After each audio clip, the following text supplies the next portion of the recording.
ഇൻഫിനിക്സിന്റെ Infinix note 40X 5G എന്ന പുതിയൊരു smart phone Indian മാർക്കറ്റിൽ ലോഞ്ച് ചെയ്യാൻ പോകുന്നുണ്ട്. ഈ ഒരു ഫോണിന്റെ ഇന്ത്യയിലെ ലോഞ്ച് ഡേറ്റ് ഇപ്പം ഒഫീഷ്യലായിട്ട് തന്നെ കൺഫേം ആയിട്ടുണ്ട്. ഫീച്ചേഴ്സിനെ പറ്റിയിട്ടുള്ള പല കാര്യങ്ങളും ഇപ്പം അറിയാനും കഴിഞ്ഞിട്ടുണ്ട്. പിന്നെ മുമ്പ് ഈ ഫോണിന്റെ വിലയെ പറ്റിയിട്ടുള്ള ചില ന്യൂസുകളും പുറത്തു വന്നിട്ടുണ്ടായിരുന്നു. എന്തായാലും ഈ ഒരു വീഡിയോയിൽ നമ്മൾ നോക്കാൻ പോകുന്നത് ഇൻഫിനിക്സ് നോട്ട് 40X 5G എന്നുള്ള സ്മാർട്ട് ഫോണിനെ പറ്റിയിട്ടാണ്. ആദ്യം നമ്മൾ ഫീച്ചേഴ്സും കാര്യങ്ങളൊക്കെ നോക്കുകയാണെന്നുണ്ടെങ്കിൽ ഡിസ്പ്ലേ കാര്യത്തിൽ ഇൻഫിനിക്സ് നോട്ട് 40X 5Gയിൽ 6.78 ഇഞ്ചിന്റെ ഫുൾ HD പ്ലസ് ഡിസ്പ്ലേ വന്നേക്കാം. LCD പാനലുമായിട്ടായിരിക്കും ഈ ഒരു സ്മാർട്ട് ഫോൺ വരിക. പഞ്ചോൾ ഡിസൈൻ ഇതിൽ വരുന്നതായിരിക്കും. പഞ്ചോൾ വരിക ടോപ്പ് സെൻറ്റർ ഭാഗത്തായിട്ടായിരിക്കും. പിന്നെ ഡിസ്പ്ലേയിൽ 120 ഹെർട്സിന്റെ റിഫ്രഷ് റേറ്റും കാര്യങ്ങളൊക്കെ സപ്പോർട്ട് ചെയ്യുന്നതായിരിക്കും. പിന്നെ ഡൈനാമിക് പോർട്ട് എന്നുള്ള ഫീച്ചറും ഇതിൽ വരുന്നതായിരിക്കും. അതായത് നോട്ടിഫിക്കേഷനും കാര്യങ്ങളൊക്കെ iPhone 15 സീരീസിലേതുപോലെ ആയിരിക്കും വരിക. ഇത് ഡൈനാമിക് ഐലൻഡ് പോലുള്ള ഒരു ഫീച്ചറാണ്. ഇപ്പോൾ ഡിസ്പ്ലേ ഫീച്ചേഴ്സ് മൊത്തത്തിൽ നോക്കുകയാണെന്നുണ്ടെങ്കിൽ അത്യാവശ്യം തിരക്കില്ലാത്ത ഡിസ്പ്ലേ ഫീച്ചേഴ്സ് ഈ ഫോണിൽ വന്നേക്കാം. പിന്നെ ഈ ഫോണിന്റെ വില 10,000 രൂപ പ്രൈസ് റേഞ്ചിലേക്കായിട്ട് വന്നേക്കാം എന്നുള്ള റിപ്പോർട്ടിൽ പുറത്തു വന്നിട്ടുണ്ട്. ആ ഒരു പ്രൈസ് റേഞ്ചിലാണെന്നുണ്ടെങ്കിൽ ഇത് അത്യാവശ്യം നല്ല ഡിസ്പ്ലേ ഫീച്ചേഴ്സ് ഒക്കെ തന്നെയാണ്. പിന്നെ സൈഡ് മൗണ്ടഡ് ഫിംഗർ പ്രിന്റ് സെൻസറും കാര്യങ്ങളൊക്കെ ഈ ഫോണിൽ വരുന്നതായിരിക്കും.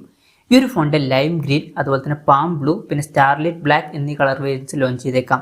പ്രോസസ്സറിന്റെ കാര്യത്തിലോട്ട് വരികയാണെന്നുണ്ടെങ്കിൽ മീഡിയാടെക് ഡിമെൻസിറ്റി 6300 എന്ന പ്രോസസ്സറുമായിട്ടായിരിക്കും ഈ ഒരു സ്മാർട്ട് ഫോൺ വരിക. ഇത് തിരക്കേടില്ലാത്ത ബേസിക് ആയിട്ടുള്ള ഒരു 5G പ്രോസസ്സറാണ്. 10,000, 11,000 അതുപോലെ തന്നെ 13,000 രൂപ പ്രൈസ് റേഞ്ചിലൊക്കെ അത്യാവശ്യം തിരക്കേടില്ലാത്ത നല്ലൊരു പ്രോസസ്സറൊക്കെ തന്നെയാണ്. 10,000 രൂപ പ്രൈസ് റേഞ്ചിലാണെന്നുണ്ടെങ്കിൽ നല്ലൊരു പ്രോസസ്സർ എന്ന് തന്നെ പറയാം. പിന്നെ 5G സപ്പോർട്ടും കാര്യങ്ങളൊക്കെ ഇതിൽ വരുന്നതായിരിക്കും. ഈ ഒരു ഫോണിൽ 8GB റാം വരെയും 256GB ഇന്റേണൽ വരെയും വന്നേക്കാം. പിന്നെ സ്റ്റീരിയോ സ്പീക്കേഴ്സും കാര്യങ്ങളൊക്കെ വരുന്നതായിരിക്കും. 10,000 രൂപ പ്രൈസ് റേഞ്ചിലൊക്കെയാണെന്നുണ്ടെങ്കിൽ അത് നല്ലൊരു കാര്യം തന്നെയാണ്. പിന്നെ DTS സൗണ്ട് ഇതിൽ സപ്പോർട്ട് ചെയ്യുന്നതായിരിക്കും. ആൻഡ്രോയിഡ് 14 ബേസ് ആയിട്ടുള്ള XOS സോഫ്റ്റ്വെയർ ആയിരിക്കും ഈ ഫോണിൽ വരിക. ക്യാമറയുടെ കാര്യം പറയുകയാണെന്നുണ്ടെങ്കിൽ ഫോണിന്റെ പിന്നിൽ ട്രിപ്പിൾ ക്യാമറ സെറ്റപ്പ് വന്നേക്കാം. 108 മെഗാ പിക്സൽ മെയിൻ ക്യാമറ സെൻസറൊക്കെ ഈ ഫോണിൽ വരുന്നതായിരിക്കും.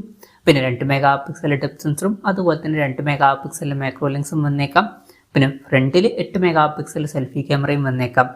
അപ്പം ഇതിൽ അൾട്രാ വൈഡ് ആംഗിൾ ലെൻസ് ഒന്നും വരാൻ ചാൻസ് ഇല്ല. പക്ഷേ 10,000 രൂപ പ്രൈസ് റേഞ്ചിലൊക്കെ ആണെന്നുണ്ടെങ്കിൽ അതൊരു പ്രശ്നമായിട്ട് പറയാനും പറ്റില്ല. പിന്നെ ബാറ്ററിയുടെ കാര്യത്തിൽ 5000 mAh ബാറ്ററി വരുന്നതായിരിക്കും. 18 വാട്ടിന്റെ ഫാസ്റ്റ് ചാർജിംഗ് സപ്പോർട്ട് ഇതിൽ വരുന്നതായിരിക്കും. 10,000 രൂപ പ്രൈസ് റേഞ്ചിൽ തിരക്കേടില്ലാത്തൊരു ചാർജിങ് സ്പീഡാണ് എന്ന് പറയാം.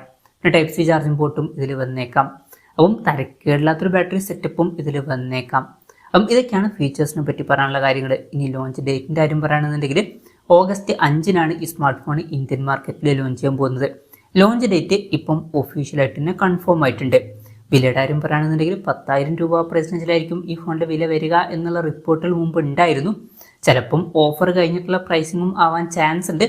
ചിലപ്പം ഈ ഒരു ഫോൺ ഇന്ത്യൻ മാർക്കറ്റിൽ ലോഞ്ച് ചെയ്യുമ്പോൾ ഒരു 11,000, 12,000 രൂപ പ്രൈസ് റേഞ്ചിലേക്കായിട്ട് ലോഞ്ച് ചെയ്തേക്കാം. ഓഫർ കഴിഞ്ഞിട്ട് ഒരു 10,000 രൂപ പ്രൈസ് റേഞ്ചിൽ അവൈലബിളും ആയേക്കാം. എന്തായാലും കൺഫർമേഷൻസും കാര്യങ്ങളൊന്നും വന്നിട്ടില്ല. ജസ്റ്റ് നമ്മുടെ എക്സ്പെക്ടേഷൻ പറഞ്ഞു എന്നേ ഉള്ളൂ. എന്തായാലും ഇൻഫിനിക്സ് നോട്ട് 40X 5G എന്ന പുതിയൊരു സ്മാർട്ട് ഫോൺ ലോഞ്ച് ചെയ്യാൻ പോകുന്നുണ്ട്. 10,000 രൂപ പ്രൈസ് റേഞ്ചിലൊക്കെ ലോഞ്ച് ചെയ്യണമെന്നുണ്ടെങ്കിൽ നല്ലൊരു കാര്യമായിരിക്കും. എന്തായാലും ഈ ഒരു ഫോണിനെ പറ്റിയിട്ടുള്ള നിങ്ങളുടെ അഭിപ്രായം ജസ്റ്റ് ഒന്ന് കമൻറ്റ് ചെയ്യുക. അതുപോലെ തന്നെ ഈ ഒരു സ്മാർട്ട് ഫോൺ ഇന്ത്യൻ മാർക്കറ്റിൽ നിങ്ങൾ ഏത് പ്രൈസിങ്ങിലാണ് എക്സ്പെക്ട് ചെയ്യുന്നത് എന്നുള്ള കാര്യം കൂടി ജസ്റ്റ് ഒന്ന് കമൻറ്റ് ചെയ്യുക.